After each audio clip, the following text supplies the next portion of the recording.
جنات عدن التي وعد الرحمن عباده بالغيب إنه كان وعده مأتيا لا يسمعون فيها لغوا إلا سلاما ولهم رزقهم فيها بكرة وعشيا تلك الجنة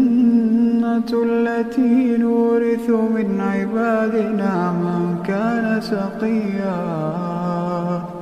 وما نتنزل إلا بأمر ربك له ما بين أيدينا وما خلفنا وما بين ذلك وما كان ربك نسيا.